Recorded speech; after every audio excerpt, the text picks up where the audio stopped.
Is the mic a little bit too loud for you all? Can you hear me fine? Good. Okay, perfect. I believe our curator, Mrs. Karen Gould, is going to say a couple of things before I would get started. She'll be with us shortly. Appreciate you coming out, and I just want to tell you, you are in for a special treat. Joseph Williams and his mother came by here last summer to visit the depot, and then Joseph called a couple months ago and asked if he could spend his summer here, just being at the depot. And so he is a junior at Appalachian State University, and he's studying history and social studies. And he's been working here since June, and just after 2 days of studying the exhibits and doing his own research at home, he was giving tours to visitors. He has continued his research along with meeting people connected to the exhibits and the history of the depot, and he's compiling information for us to use when he goes back to college. Joseph is not getting college credit for this. He just loves and has a passion for history, and he has made it his goal to know everything about a museum that his time allows. His ability to remember the names and dates is phenomenal, and he has been committed to digging out the true and accurate facts in his research. I know you're going to enjoy this thoroughly researched presentation on the legendary Sam Potts by Joseph Nathaniel Williams. Very kind of you. Some very kind words from Ms. Karen Gore. Hello everyone. I am, in fact, know who's here. I am Joseph Nathaniel Williams, Jr. at Appalachian State University, and I'm the intern here, of course, at the Lake Waccamaw Depot Museum. I'm glad that you all could make it here tonight, and I would like to thank each and every one of you for being here. Although I'm sure most of you are well acquainted with the topic of tonight's event, for those of you who may be otherwise unaware, we have our presentation on Samuel Chatham Potts, a local legend of Lake Waccamaw. He was a resident of Lake Waccamaw from the latter half of the 19th century and into the early 20th. The program is scheduled to last about an hour and is divided between a 45-minute lecture and a 15-minute question and answer session. The presentation consists of 3 topics. First, an introduction to the life of this mysterious and enigmatic figure, Samuel Chatham Potts.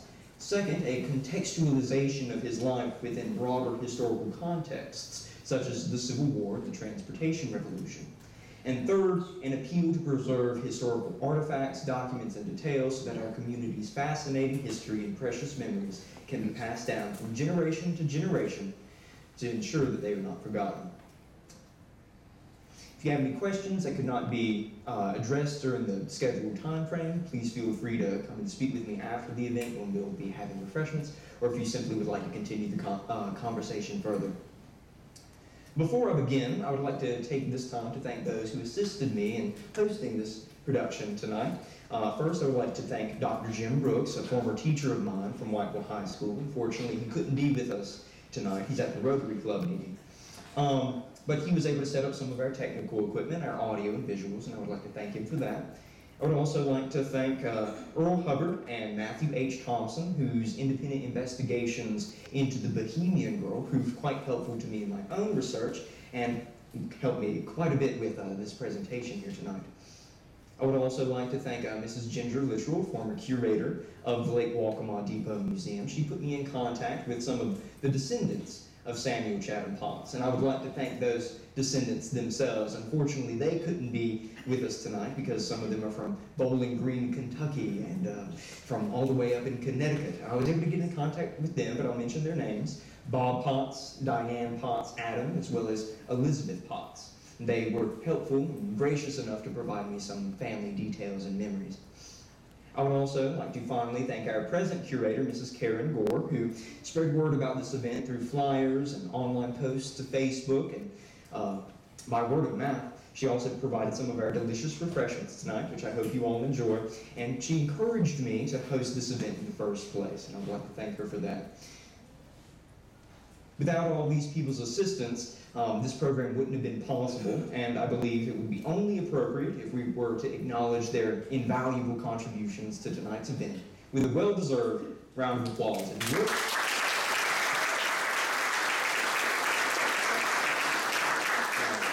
Thank you. Without further ado, I would like to introduce you all to this gentleman, Samuel Chatham Potts. I first encountered Captain Potts one spring day at the local Lake Time Antique store, which is just up the road from here. As my parents and I were perusing their wares, I happened to stumble across a quaint, unassuming 4x6-inch photograph in a black wooden frame. The frame was slightly scuffed and discolored in certain places, but was in otherwise good condition, and the photograph had a faded steel blue-green tint to it. In the foreground, you see the Bohemian Girl, a steamship, just captured by the photographer's camera and seems to be motionless there on the water. Aboard the ship, we have 3 gentlemen, one of which appears as nothing more than an elusive shroud hidden in the shade cast by the smokestack on the starboard side of the vessel. Another is seated along the port side with his leg propped up along the ship's hull. And lastly, you have one gentleman towards the forefront of the boat. He's wearing what is clearly a bright white button-down dress shirt as it contrasts sharply with the dreary gray surroundings. He's wearing what seems to be a black hat. It's bedecked with a long, wide tie and strikes a resolutely confident pose. Hands on his hips, sleeves rolled up to his forearms, and chest puffed out ever so slightly.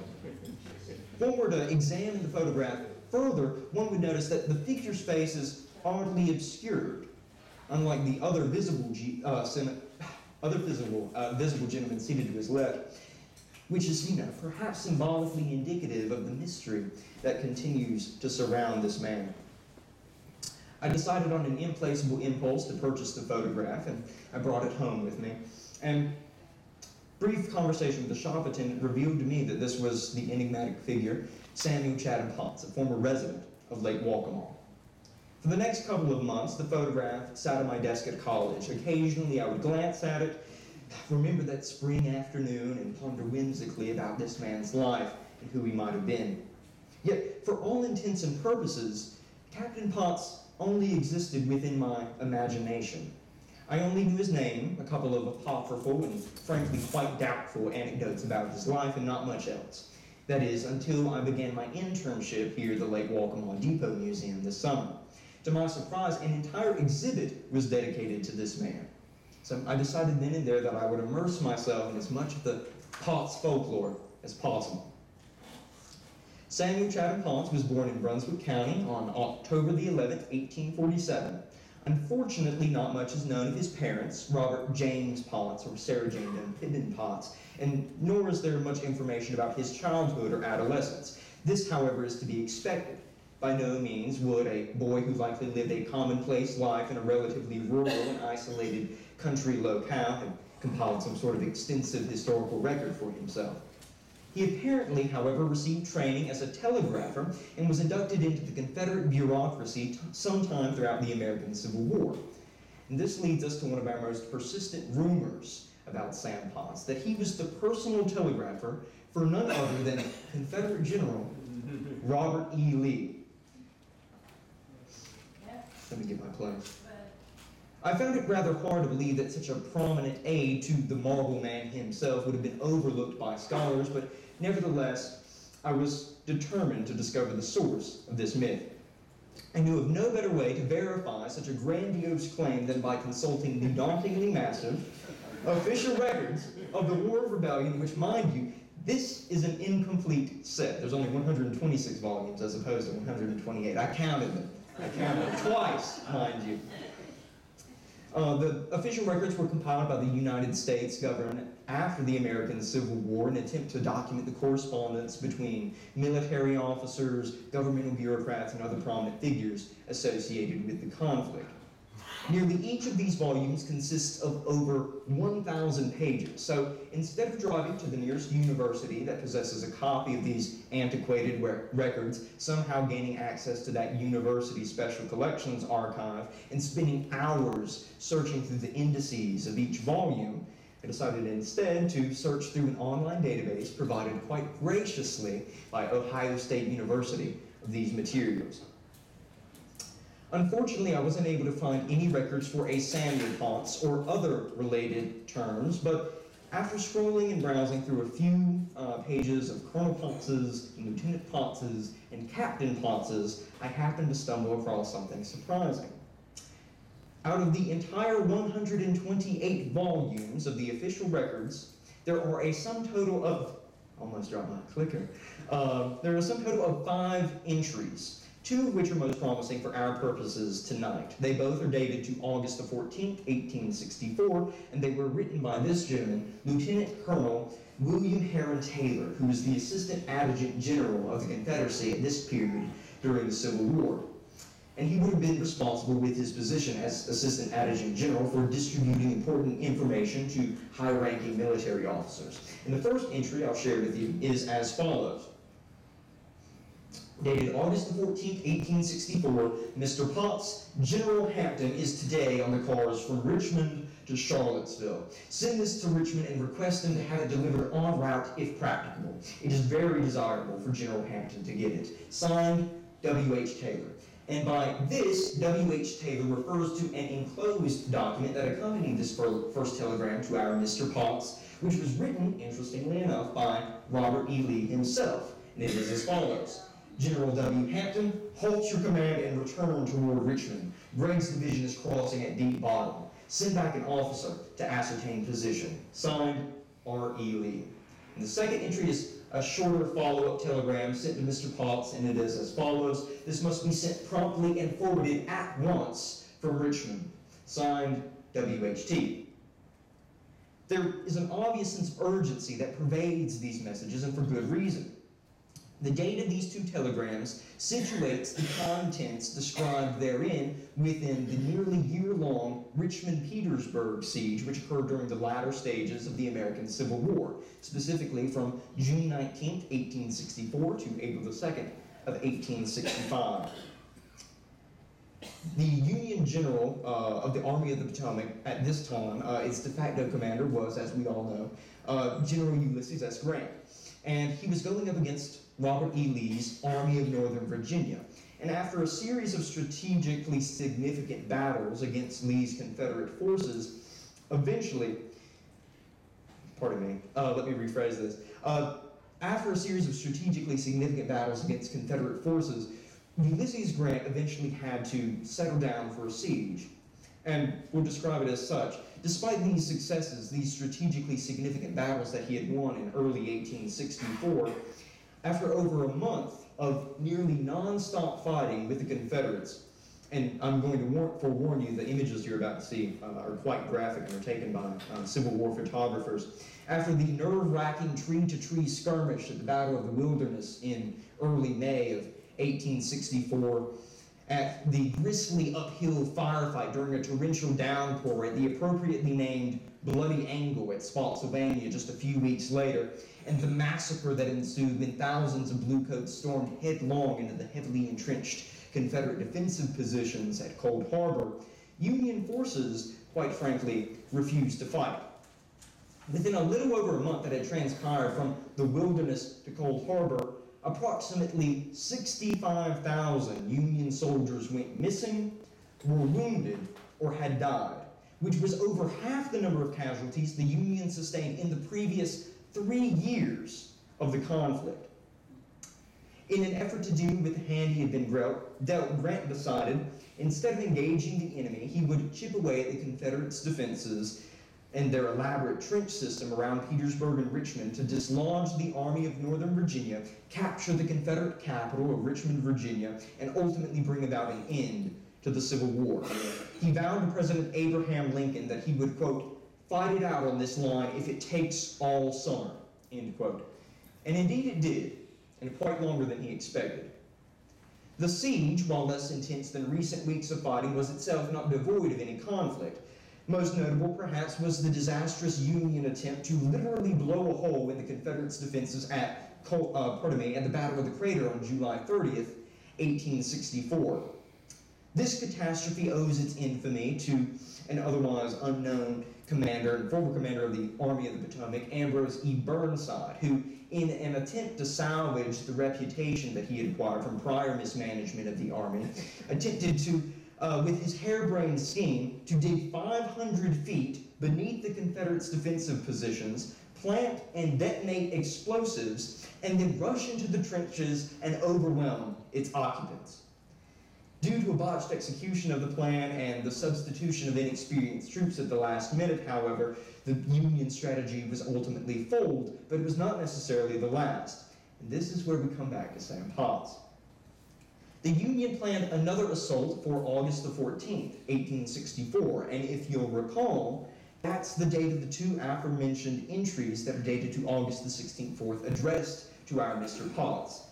What would become the Second Battle of Deep Bottom began when Union General David McMurtry Gregg, whom Robert E. Lee identifies in his petition for reinforcements to fellow Confederate General Wade Hampton III, crosses a particular segment of the James River in Virginia, known as Deep Bottom, to engage with Confederate forces. After a week-long unsuccessful engagement with the enemy on August the 20th, the leader of this expedition in Virginia, General Winfield Scott Hancock, decides to retreat back across the James River and regroup with the rest of the Army of the Potomac.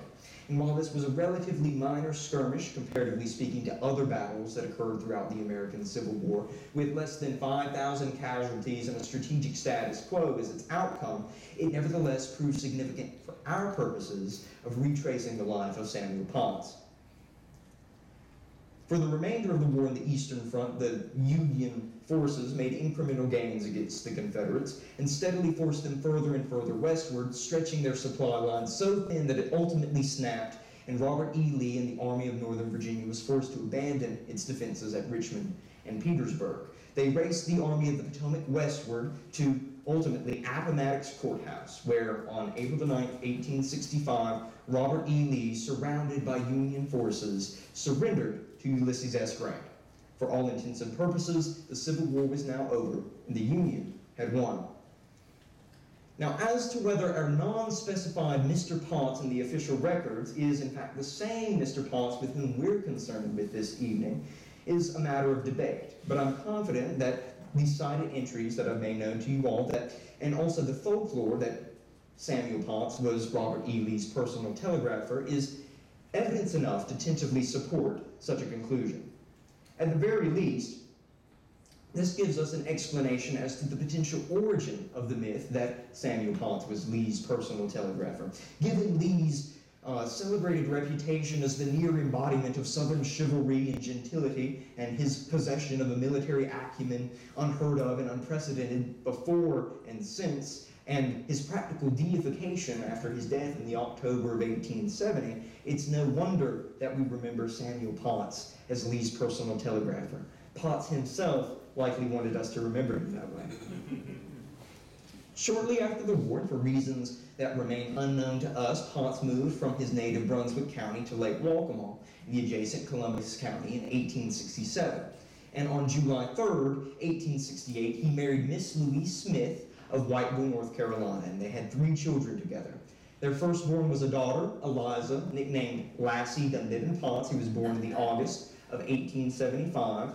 Then you have their second child together, the appropriately named Samuel Chatham Potts, Jr., born in the August of 1882. And lastly, their second son, Junius Smith Potts, who was born in the July of 1887. Now, unfortunately, there are no known photographs of Eliza as a young girl, but we do happen to have photographs of the Potts children. Here we have this photograph humorously entitled "The Candy Eaters," as these are a bunch of neighborhood children that had just gone to the Doddridge store, which is right behind them, purchase some candy for themselves. The photograph is dated to 1894, and here, lying in the grass, we have Junius Smith Potts, and then back here in the back row to the far left, kind of secluded from the rest of them, is Samuel Chatham Potts, Jr. And behind Jr. can just vaguely be seen the old depot building that operated in the area throughout much of the 19th century, but unfortunately burned down in the mid-1890s. This, of course, necessitated the construction of a new depot. The very depot you all are sitting in tonight, or perhaps standing for some of those in the back. It was designed by Joseph F. Leitner, who was a prominent and well-respected architect who designed many buildings across the southern United States, along with the old Columbus County Courthouse building and the old Columbus County Jailhouse, which is now Anthony's restaurant. And it was constructed by a local by the name of Herbert Smith and a team of builders in 1904. By then, the railroad that operated in the area was the Atlantic Coastline Railroad, which was really an amalgamation of 5 separate railroads that operated independently of one another, during the antebellum period and semi-independently with one another after the Civil War. The first of which was the Petersburg Railroad, which was chartered in 1830 and first opened to the public in 1833. Shortly thereafter came the Richmond and Petersburg Railroad, another Virginia-based railroad company. Then we have two other railroads. We have the Wilmington and Weldon Railroad, and not to be confused with its counterpart, the Wilmington and Manchester Railroad, which operated throughout much of North Carolina. And then finally, we had the misleadingly named Northeastern Railroad, which operated throughout much of South Carolina. It was chartered in 1851, and it began its operation in 1856. Now, after the Civil War, a Baltimore investor by the name of William T. Walters began to invest in these five businesses and began to consolidate them into one that, by the turn of the century, would become, that was fancy, wasn't it, the Atlantic Coast Line. And the Atlantic Coast Line, at its greatest extent, if we were to look at this map here, spanned over 5,000 miles of track from as far north as Richmond, Virginia, as far south as Jacksonville, Florida, and as far west as Montgomery, Alabama, essentially covering the entire southeastern seaboard. The Atlantic Coast Line was in operation until 1967, when it merged with another railroad company to form the Seaboard Coast Line, which itself operated until 1983, when it merged with yet another company. About a decade beforehand, however, in 1974, the Seaboard Coast Line decommissioned this depot and sold it to the town of Lake Waccamaw. And originally, the municipal government had intentions of using this building as a storage facility, especially for the surplus goods that would be brought into the town for the upcoming bicentennial celebration in 1976. However, through the efforts of the Lake Waccamaw Women's Club, which was spearheaded by Mrs. Betty Timberlake, they were able to purchase the building from the government and have it dedicated as the museum, as it is today. It was first opened to the public on July 10th, 1977, so throughout this year we've been celebrating our 40 years of operation. After the new depot was constructed, Sam Potts continued to work there as the telegraph operator, but not for long. The census of 1910, as of the census of 1910, Samuel Potts is no longer recorded as the railroad agent. Instead, his youngest son, Junius Smith Potts, is identified as the clerk on that census. He likely shadowed his father at work on occasion, took up an interest in the railroad, learned the ins and outs of the business, and gradually became involved with the operations there at the depot. This granted Samuel Potts a little more time for leisurely pursuits, perhaps. He was considered a Renaissance man of sorts, with varied interests in photography, medicine, jewelry, and of course, his pride and joy, the Bohemian Girl. His steamship, which ferried locals and tourists alike on pleasure cruises, fishing trips such as this one, and hunting expeditions across Lake Waccamaw and its waterways. Sam Potts began operating the Bohemian Girl in the 1880s.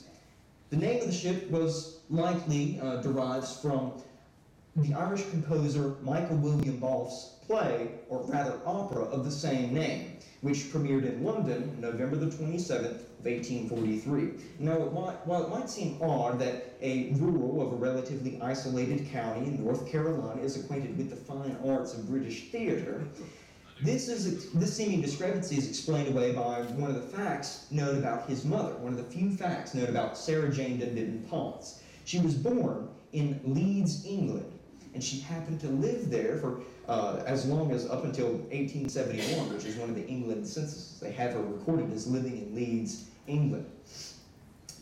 And perhaps, this is a bit conjectural on my part, but perhaps his mother told him stories of the opera that struck an interest within him as a child, or perhaps Samuel Potts went to England for a couple of days or so to visit his mother, happened to go to an opera house, and saw a performance of the Bohemian Girl. Now, this remains a matter of speculation on my part, but I believe it gives us a little bit of an idea of how the connection between the boat and the opera might have come about. People came from far and wide to little old Lake Waccamaw to enjoy the fresh waters and to take a ride on Sam Potts' steamboat. One person known only to us as Stray Georgian records their experiences in the following letter. A few days ago, it was my good fortune to take a trip on this beautiful lake as a guest of the genial Captain Potts on the Bohemian Girl with a party of friends. To say that I enjoyed it is to draw it mildly. Enjoy? Why, I was charmed. In fact, the English vocabulary fails me when I attempt to express my pleasure. The captain is a whole host within himself, and the Bohemian girl skims the water of the placid lake like a thing of life. The lake is one of the most beautiful sheets of water my eyes ever beheld, and the fishing, well, everybody has a fish tale to tell, but I will say that I caught them so fast that I could not count them. One of my counters said 175. The man or woman who comes in reach of this beautiful lake and does not make a trip with the captain in the Bohemian girl has missed one of the greatest pleasures accorded to us mortals here below. Au revoir and Godspeed to you and the Bohemian girl, my gallant captain. Now, if I do say so myself, that does sound like a bit of an overstatement, but I've heard that Georgians have a tendency to embellish themselves every now and then. No offense to any Georgians that we might have in the crowd tonight.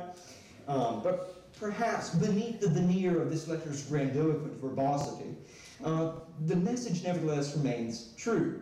Our stray Georgians certainly enjoyed themselves on this fishing trip aboard the Bohemian girl. One article that I was able to discover in the Wilmington Messenger, published on July 6th of 1893, describes the 4th of July festivities at Lake Waccamaw and dedicates the following 2 paragraphs to the entire 4-paragraph editorial. And it is as follows.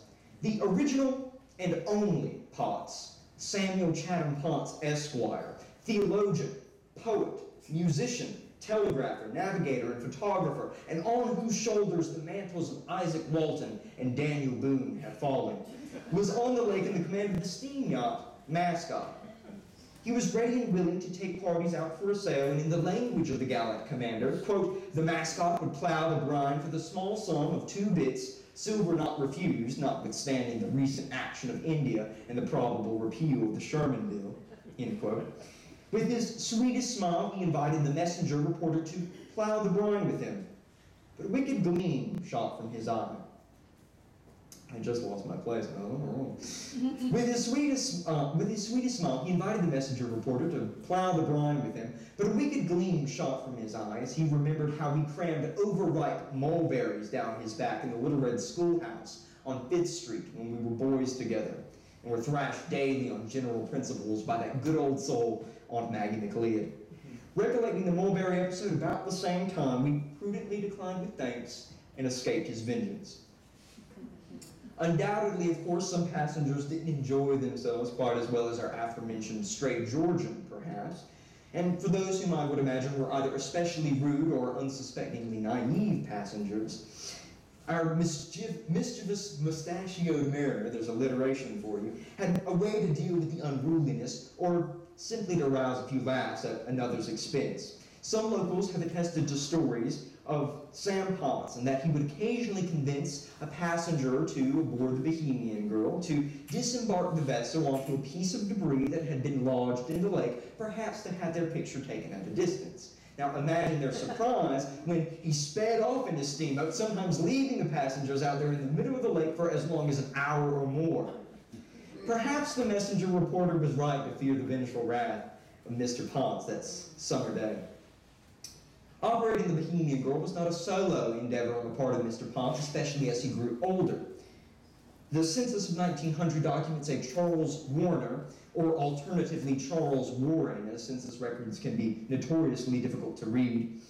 Very few details are known of Charles Warner, other than that he and his parents were born in North Carolina, and that he was the personal fireman for the Bohemian girl in case any fires were to break out on board the vessel. He was likely a local of Lake Waccamaw and perhaps assisted Mr. Potts in other tasks around the Potts household. Additionally, Charles Biersgalt, a resident of Lake Waccamaw, was asked by Mrs. Betty Timberlake to compile a document of brief reminiscences of his during his boyhood in the early 20th century here at Lake Waccamaw. And he mentions, quote, a little colored boy who assisted Sam Potts on the Bohemian girl. As a matter of fact, Mr. Galt, although he would have been too young to, or rather he wouldn't have been born at this time to have really witnessed this anecdote, he provides a brief account of his relationship with his mischievous little assistant. Quote, Captain Potts and his little colored boy were out there fishing on this occasion, but couldn't be seen for the moment. The visiting ladies, and these visiting ladies are a group of young women that have come to visit his daughter Eliza, and we'll return to them later, The visiting ladies were invited to yoo-hoo in order to hear the nice echo. But just as they did so, Captain Potts's young companion evidently did something to arouse his boss's ire, and the apparent echo which came wafting in off the lake was not exactly the yoo-hoo which had gone out. It was Captain Potts's vigorously profane verbal volley launched at the hapless little fellow, and, to say the very least, gave the good ladies quite a start. As to who this young boy exactly was remains a mystery. However, this hasn't stopped us from postulating some possibilities in recent years. There's this one young lad over here on the right-hand side whom we only know by his nickname, Buckshot, and he's certainly a contender for the assistance that Samuel Potts had on his boat. But if we were to look over to the left-hand side of the screen, you can see an outboard motor on a boat. And although the outboard motors were invented during Samuel Potts's lifetime, they weren't common until the 1920s. So this places him a decade after Samuel Potts's death. Another possibility is this young boy, George, nicknamed Prime Powell, who's seen here seated outside the Oaks residence, which was the home of the Galt family, prominent family here at Lake Waccamaw, also in the 1920s. So the same issue with Buckshot's photograph exists for George Powell's photograph as well, unfortunately. So there still remains some uncertainty as to exactly Sam Potts's assistant might have been. I mentioned previously that Samuel Potts, as a modern Renaissance man of varied and diverse interests, also happened to dabble in a little bit of photography. And I neglected to mention to you over the course of this presentation so far that some of the pictures that you've seen, with some exceptions of course, were taken by Samuel Potts himself. And while this might sound like a blasé statement in our technology-saturated society where the selfie reigns supreme, consider this. Somehow, Samuel Potts was able to devise a way to take pictures of himself without anyone's assistance before the invention of the time-release photograph. And examples of such include this photograph, and we've already seen this one before, but this one I find especially interesting, if you'll allow me a bit of a digression. This is actually the front of a postcard which was addressed to F.B. Galt, one of the Galt family members that I had mentioned of previously. If you were to look right here, well, first of all, let's identify our notable figures. Here we have Samuel Chatham Potts and his youngest son, Junius Smith Potts. You can identify them as their luggage has their initials inscribed on there. Here we have another inscription at the bottom of the photograph, and it says, "Goodbye to Vade Mecum." Now, as to what Vade Mecum means, it's a colloquial phrase of Latin that simply refers to a reference book that would have someone's names, dates, addresses, numbers, things that would be needed to be consulted on a ready basis. But literally, the Latin phrase means, "go with me." Now, as to what the entire phrase itself means, "goodbye to Vade Mecum," I'm at a loss for words. I've searched online. I haven't been able to find any possibilities. But my best guess would be, goodbye to Vade Mecum, goodbye to the things with which we're familiar, we're going off to another land. And in this case, if we were to look over here, unfortunately you can't see this inscription. It says, "I will be back in a week." So my best guess is I was able to search through some newspapers, either the Wilmington Morning Star or the Wilmington Messenger, and there was actually some personal paragraphs that were put out for Samuel Potts and Junius Smith Potts, advertising that they had come into the town. So I believe that this postcard is illustrative of their trip to Wilmington. Then we have these two photographs, which I find to be quite interesting. Here we have Samuel Potts here seated on the shoreline of the lake, and here we have one of his sons in a boat behind him. And here, this road right here, as a matter of fact, he's seated on the ditch bank. This road right here is Flemington Drive, the road that you all undoubtedly drove up on when you came here to the museum tonight. And what I find interesting about these two photographs, and the reason that I juxtapose them with one another, is if you were to look closely, you can see that although these pictures were taken years apart from one another, perhaps as many as 10, 20 years apart from one another, Sam Potts nevertheless has the same posture in both pictures. And if you were to look at this picture, just out in the distance can be seen the Bohemian Girl out there on the lake. Let me get back to my spot. While mostly known for its role as a leisure ship, it's also possible that the Bohemian Girl was used for a more laborious purpose as well. Here in this photograph are two piers And the one that is closest to the photographer is the docking pier for Samuel Potts's Bohemian Girl. If you were to look over to the left-hand side of the image, you can see the Bohemian Girl just entering out of the waters, or rather on the shoreline. And then the pier that is furthest from the photographer is the docking pier for Short and Beers Lumber Company, which was founded by Colonel Henry Blunt Short, who was a former resident of Williamston, North Carolina, and Charles Oscar Beers, who was a native of Connecticut, who came to Lake Waccamaw, and they happened to found their own independent lumber operations, and they merged them together, as I had mentioned, in 1869. Short died in 1886 and bequeathed his share of the business, which amounted to 2/3, to his son, Henry Bascom Short. Give me a moment. Henry Bascom Short and Samuel Potts were evidently good friends with one another, as evidenced by this photograph. Here, if you were to look on the left-hand side of the screen, here we have our first picture of Eliza. She's kind of bashfully holding some food in front of her face. Then you have Samuel Potts and his wife, along with Henry Bascom Short's youngest daughter, Marguerite Short Tad. They're all playfully posing for the camera, toasting one another. Then here on the rightmost side of the screen, you have Mary Allen Mears Short, Henry Bascom Short's wife, and Henry Bascom Short himself, kind of rigidly staring into the camera. And how such a comical joker and jester such as Samuel Potts became friends with, a stolid, straight-laced businessman such as Henry Bascom Short, I have no clue. But they evidently must have been good friends with one another to host this picnic together and to perhaps go into business together. It's believed by some that the Bohemian Girl not only ferried passengers across Lake Waccamaw, but also ferried supplies to and from the lumber company's operative sites. This belief derives from the especially amicable relations between Short and Potts, the proximity of their two piers, as well as the presumed difficulty in moving the materials across the lake through alternative modes of transportation such as poling. However, without any photographic or written evidence, such a conclusion remains a tenuous one at best.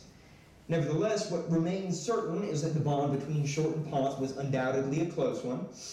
But to be sure, the bond was much closer between Henry Bascom Short and his beloved wife, Miss Mary Allen Mears Short, who unfortunately came to an untimely death in the June of 1908 after a prolonged bout with pneumonia.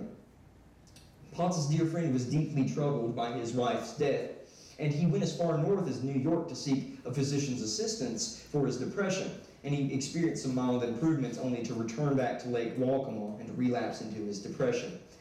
His obituary, which ran the day after his death, is as follows. His health greatly impaired for several months, and his spirit much broken since the recent death of his wife, to whom he was most tenderly devoted. In a fit of melancholy yesterday morning at 7 o'clock at his home at Lake Waccamaw, North Carolina, Mr. Henry B. Short, one of the most prominent and highly esteemed citizens in this section of the state, committed suicide by shooting himself in the head. Samuel Potts was Henry Bascom Short's neighbor, and he undoubtedly heard that gunshot that early morning on January the 13th, 1909, when his dear friend took his own life. It wasn't long thereafter when Samuel Potts died on June 1st, 1910, at the age of 62.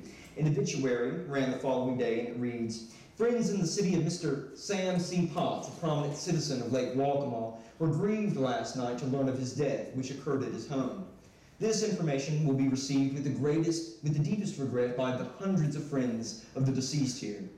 Mr. Potts suffered a stroke of paralysis several months ago. Yesterday he was up and seemed to be in his usual health. Last night, he retired at his usual time, and shortly after, he was found unconscious. He passed away in a few minutes." Mr. Potts had been a resident of Lake Waccamaw for a number of years. He is survived by his widow and 3 children, Miss Lassie Potts, Mr. June Potts, short for Junius, of Lake Waccamaw, and Mr. Samuel C. Potts of Panama. Much sympathy will be felt for the bereaved relatives in their sorrow.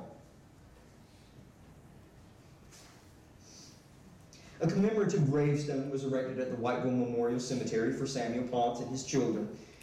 As to what became of the Bohemian Girl, rather, remains a mystery. As was common practice in the early 20th century, such a small vessel as the Bohemian Girl was likely scuttled somewhere out on Lake Waccamaw, Big Creek, or the Waccamaw River, the places where it meets captain when frequent. The steam engine, however, as it was a fairly expensive piece of equipment and could prove to be quite durable, was likely refurbished for some other purpose on some other boat. This allows for an interesting and light-hearted digression, as there very well may have been more than one Bohemian Girl. Based on verbal testimonies of some local figures such as John McNeil and Frank Galt, physical evidence recovered from the docking pier where the Bohemian Girl would operate, as well as photographic evidence, there might have been two Bohemian Girls. McNeil and Galt both independently attested of stories that the original Bohemian Girl had caught fire near the pier one day due to a steam engine malfunction, which of course would have necessitated the construction of a second boat and the possible hiring of Charles Warner, the fireman for the Bohemian Girl. Physical evidence unearthed near the site of the Bohemian Girl's operation revealed sunken artifacts consistent with the designs of a steamboat. And lastly, photographic evidence also seems to corroborate such a claim, as the retroactively deduced dimensions of the boat show that there are two separate sets of photographs that show two separate dimensions for the boat. If we could one day perhaps recover some of the remnants of the original boat, or if we could perhaps get some of the original pieces of the second boat, that would be great additions to our museum, I believe. As the obituary mentions, Samuel Potts was survived by his wife, Miss Louise Smith Potts, his daughter, Eliza Dunbibbin Potts, as well as his son, Samuel Chatham Potts Jr. and Junius Smith Potts. His wife died in July of 1918. She died at the age of 68 years old.